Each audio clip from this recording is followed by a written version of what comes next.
subscribe to my channel and also दोस्तों KBC तो आप सभी देखते होंगे। बहुत सारे लोग ऐसे हैं जो केबीसी नहीं भी देखते होंगे, तो नाम सभी ने सुना होगा। केबीसी कौन बनेगा करोड़पति, वही जिसको अमिताभ बच्चन होस्ट करते हैं। अमिताभ बच्चन को सदी का महानायक भी कहा जाता है और वो महानायक इस केबीसी को होस्ट करते हैं। कुछ रोज पहले एक सवाल पूछा गया केबीसी में, जो सवाल काफी हद तक सही भी था, लेकिन मनुवादी लोगों के लिए यह सवाल एक तीर की तरह चुभा और गलत लगा। वो सवाल क्या था?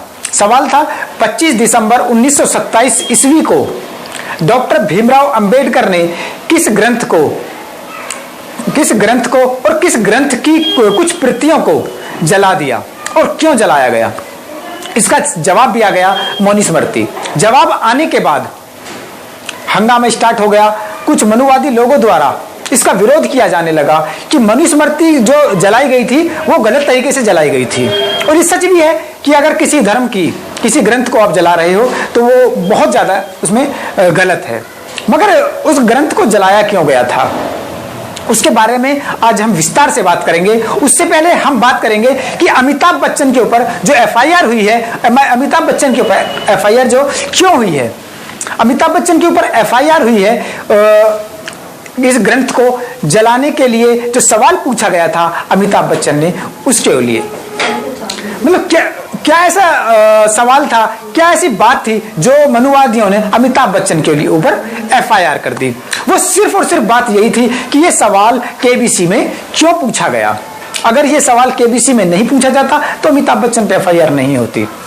मगर मैं आज यहां बता दूं अमिताभ बच्चन के बारे में पहले थोड़ी सी बात करेंगे। अमिताभ बच्चन एक नास्तिक हैं, वो किसी धर्म को नहीं मानते। अमिताभ बच्चन के पिता जो एक बहुत बड़े लेखक थे वो भी नास्तिक हैं, जो अपने नाम के आगे श्रीवास्तव शब्द को हटा दिया। श्रीवास्तव शब्द को क्यों हटा दिया? अमिताभ बच्चन के पिता जब इस दाखिला कराने गए स्कूल में अमिताभ बच्चन का, तो उनसे पूछा कि सरनेम क्या है। तो उन्होंने बताया कि मेरा कोई सरनेम नहीं है, मेरा सरनेम बच्चन है। बच्चन कोई मायने नहीं रखता, कोई सरनेम है ही नहीं। असल में अमिताभ बच्चन को जो सरनेम है वो श्रीवास्तव है। जब उन्होंने कहा कि हम किसी धर्म को नहीं मानते, हम किसी धर्म का पालन नहीं करते, इसलिए हमने अपने सरनेम को हटा दिया। अमिताभ बच्चन के जो लेखक पिता की जो बातें हैं अपने जीवन में अमिताभ बच्चन ने भी उतार ली, और अमिताभ बच्चन ने अपने नाम के आगे कभी भी श्रीवास्तव नहीं लगाया और हमेशा अमिताभ बच्चन ही लगा रहने दिया। उसी तरह अमिताभ बच्चन के पुत्र ने अभिषेक बच्चन ने भी अपने नाम के आगे श्रीवास्तव कभी नहीं लगाया और अभिषेक बच्चन ही रहने दिया। तो एक नास्तिक व्यक्ति जब ये सवाल पूछता है, किसी धर्म को बदनाम करने के लिए जब बात करता है, तो यहां हम ये भी कह सकते हैं कि धर्म को बदनाम कैसे किया जा रहा है। जो कार्य हुआ है सिर्फ अमिताभ बच्चन ने सवाल ही तो पूछा, लेकिन यहां यह भी कहा जा सकता है कि अगर इस सवाल की जरूरत नहीं थी, अमिताभ बच्चन को पता था कि इस सवाल से कुछ मनुवादी लोग, कुछ हिंदू धर्म के लोगों को समस्या हो सकती है, तो इस सवाल को पूछने की वहां जरूरत नहीं थी। मगर फिर भी इस सवाल को पूछा गया, एफआईआर की गई, हंगामे हुए और हंगामे हो भी रहे हैं, मगर अमिताभ बच्चन ने पीछे नहीं हटे और ना ही अमिताभ बच्चन ने कोई गलती मानी। अमिताभ बच्चन क्यों गलती माने? क्योंकि अमिताभ बच्चन ने सिर्फ ये सवाल वही पूछा है जो 25 दिसंबर 1927 को हुआ था। डॉक्टर अंबेडकर ने जो किया था, डॉक्टर अंबेडकर भी एक नास्तिक थे जो भगवान बुद्ध को मानते थे। जब डॉक्टर अंबेडकर एक नास्तिक व्यक्ति क्यों बने? क्योंकि जब उन्होंने देखा कि हिंदुस्तान में सभी लोग सिर्फ बड़े धर्मों का यहाँ प्रचार करते हैं, बड़े धर्मों की इज्जत होती है, बड़े धर्म को लोग मानते हैं, इसलिए अमिताभ बच्चन ने जिस तरह अपने धर्म को छोड़ा था, उसी तरह उन्होंने भी, डॉक्टर अंबेडकर ने भी अपने धर्म को त्याग पत्र दे दिया था और भगवान बुद्ध को मानने लगे थे। अब हम आपको बताएंगे कि मनुस्मृति क्या है, मनुस्मृति में होता क्या है। मनुस्मृति जो पुस्तक है वो किसने लिखी? तो मनुस्मृति जो पुस्तक है वो मनु ने लिखी।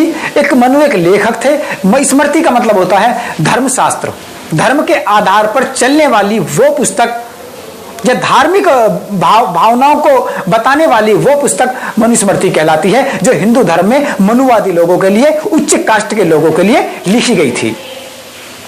एक मनुस्मृति में एक डॉक्टर अंबेडकर ने कहा कि मनुस्मृति सिर्फ और सिर्फ एक ऐसी पुस्तक है जिसमें एक बच्ची होती है, बच्ची बड़ी होती है तो उसका संरक्षक उसके पिता होते हैं, पिता होने के बाद शादी हो जाए, संरक्षक पिता होते हैं, जब उस लड़की की शादी हो जाती है तो उसके संरक्षक उसका पति होता है, पति मरण की मृत्यु के बाद उसके संरक्षक उसके बच्चे हो जाते हैं। मतलब एक औरत एक बचपन से और जवानी तक, जवानी से और बुढ़ापे तक सिर्फ वो एक इंसान की गुलाम बन के रह जाती है, एक इंसान के संरक्षक में रहती है, वो कभी स्वतंत्र नहीं हो पाती। इसलिए उन्होंने मनुस्मृति का विरोध किया। और मनुस्मृति इस बात को कहती है कि दलित और महिलाएं ये बराबर हैं। दलित और महिलाओं को ऐसा कोई भी अधिकार नहीं दिया जा सकता जिससे देश में ऐसा अशांति फैले। अगर महिलाओं को घर का मुखिया बना दिया गया तो वो घर नहीं चल सकता। और ये शायद सही भी है। आज हम अपने समाज में देखते हैं, अगर किसी घर में कोई मुखिया होती है, लेडीज मुखिया होती है, औरत मुखिया होती है, तो उस घर को बहुत अच्छे ढंग से नहीं चलाया जा सकता। दलितों के लिए उनका कहना बहुत गलत था, क्योंकि दलित भी इंसान हैं। महिलाओं के लिए अगर वो कहते हैं तो वो कहीं हद तक मनुवादियों के लिए सही होगा। लेकिन आज के समय को देखते हुए, जब आज की महिलाएं देश में एक बहुत बड़े बड़े पदों पर हैं, जब आज की महिलाएं देश में शासन में हैं, प्रशासन में हैं, जब आज की महिलाएं देश में प्रधानमंत्री पद की दावेदार हैं, उपराष्ट्रपति बन सकती हैं, तो महिलाओं को कम क्यों आंका जाता है? हो सकता है उस समय जब मनुवाद लिखी गई हो, उस समय ऐसा हो, औरतों को कम आंका जाए, मगर आज जब लेडीज फर्स्ट की प्रथा चल गई है तो औरतों को पीछे नहीं किया जा सकता, औरतों को पीछे नहीं हटाया जा सकता। अगर इंसान एक साथ चल रहा है, मर्द चल रहा है, तो औरत को साथ लेकर चलना होगा, उस मर्द को। तभी ये देश एक साफ सुथरा और सुरक्षित देश बन पाएगा। तभी हम धर्म और जो ये ग्रंथ हैं इनकी इज्जत कर पाएंगे। मगर हम जो बात कर रहे थे मनुवादी की कर रहे थे, हम मनुवादी पे आते हैं। जब मनुवादी का जो काम है, जब डॉक्टर अंबेडकर को इसमें कुछ बुराइयां लगी होंगी, जबकि किसी भी धर्म ग्रंथ में ये बुराई हो ही नहीं सकती, लेकिन डॉक्टर अंबेडकर को कुछ ऐसी बुराइयां लगी जिन्होंने धर्म ग्रंथ को जलाने का फैसला लिया। ऐसी क्या बुराइयां थी मनुवाद में? वो बुराइयां थी, मनुवाद में ये लिखा था, मनुस्मृति में ये लिखा था कि देश को अगर जोड़ना है तो दलितों और महिलाओं को अलग करना होगा। और अगर 1927 में जब उन्होंने ये प्रति जलाई, मनुस्मृति जलाई, तो सिर्फ मनुस्मृति इसलिए जलाई कि कुछ मनुवादियों ने यह कहा कि देश को अगर चलाना है तो देश को मनुस्मृति से चलाना होगा। अंग्रेजों से उन्होंने रिक्वेस्ट की, विनती की कि अगर हिंदू धर्म को चलाना है, देश को चलाना है, तो मनुस्मृति को लाना होगा। मगर मेरे दोस्तों, जिस तरह यहाँ इसका एक वो दिया गया, इसका जिक्र किया गया सरिया का, कि अगर मुसलमानों में सरिया कानून है तो हिंदुओं में मनुस्मृति होनी चाहिए। डॉक्टर अंबेडकर को ये बात अच्छी नहीं लगी। डॉक्टर अंबेडकर ने कहा कि मुसलमानों का सरिया कानून है तो सिर्फ मुसलमानों के लिए है। अगर हिंदुओं को मनुस्मृति के आधार पर चलना है तो चले, हमें कोई से आपत्ति नहीं है, लेकिन अगर मनुस्मृति के आधार पर देश चलता है तो हम इस चीज को बिल्कुल बर्दाश्त नहीं करेंगे, क्योंकि देश सिर्फ और सिर्फ उस संविधान पे चलेगा जो संविधान बनेगा। इस वजह से उन्होंने उन कुछ लोगों का विरोध किया और मनुस्मृति को आग लगा दी गई। मनुस्मृति की कुछ प्रतियों को आग लगा दी गई। सिर्फ डॉक्टर अंबेडकर ने करने ही नहीं, बहुत सारे ऐसे लोग थे डॉक्टर अंबेडकर के साथ जिन्होंने मनुस्मृति की बहुत सारी प्रतियों को जला दिया गया। मनुस्मृति को जलाने के बाद डॉक्टर अंबेडकर ने यह फैसला लिया कि अब अगर हमें देश में चलना है, अंग्रेजों को यह पत्र लिखा कि अगर देश में चलना है तो मनुस्मृति के हिसाब से नहीं चलना होगा। अगर हम आजादी की तरफ बढ़ रहे हैं, ना हमें सरिया कानून से चलना होगा, ना किसी दलित के कानून से चलना होगा, हमें एक संविधान बनाना होगा। देश में दुनिया का सबसे बड़ा लिखित संविधान जो बनाया गया, सिर्फ इसीलिए बनाया गया कि देश में हमें संविधान के कानून के हिसाब से चलना होगा, और वो संविधान हिंदुस्तान में लागू होगा।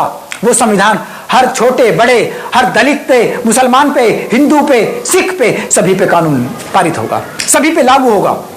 सभी को एक आधार पे चलना होगा। सभी को अगर चलना होगा तो संविधान पे चलना होगा। अगर हिंदू भाइयों को मनुस्मृति पे चलना है तो चले, हमें इससे कोई आपत्ति नहीं, मुसलमान भाइयों को सरिया पे चलना है तो चले, हमें कोई आपत्ति नहीं, मगर हिंदुस्तान में अगर चलना होगा तो संविधान के हिसाब से चलना होगा। इसलिए केबीसी में यह सवाल पूछा गया, एफआईआर की गई अमिताभ बच्चन पे जो केबीसी के होस्ट हैं, और उसके बाद मनुस्मृति को बहुत ज्यादा एक बड़ी धार्मिक ग्रंथ बनाया गया, धार्मिक ग्रंथ प्रस्तुत किया गया कि हिंदुओं की सबसे बड़ी, मनुवादियों की सबसे बड़ी धार्मिक किताब है, अगर इसको जलाया जाता है तो ये गलत है। मगर जलाया तो अम्बेडकर ने था। जलाने के बाद ये जो विरोध हुआ ये सिर्फ इसलिए हुआ कि अगर इस बात को अंबेडकर ने खत्म कर दिया 1927 में, अगर इसको जला दिया तो अब इस बात का जिक्र क्यों किया जाता है बार बार, क्यों बार बार इसको सवालों में पूछा जाता है, क्यों इतने बड़े प्रोग्राम पे इस सवाल का जिक्र किया जाता है, इसका जवाब दिया जाता है। सिर्फ मनुवादी ये नहीं चाहते कि जो हो गया वो हो गया, वो तो नहीं मिटाया जा सकता, वो किताबों से नहीं खत्म किया जा सकता, लेकिन इस बात का बार बार जिक्र ना किया जाए। और विरोध किया, प्रदर्शन किया और उसके बाद एफआईआर की।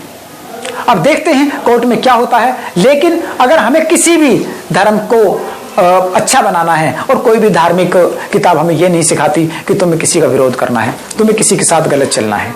तो दोस्तों, मैंने आज आपको बताया मनुस्मृति के बारे में, मनुवाद के बारे में, और आपको अमिताभ बच्चन पे जो एफआईआर की गई वो क्यों की गई इसके बारे में आपको बताया। धन्यवाद।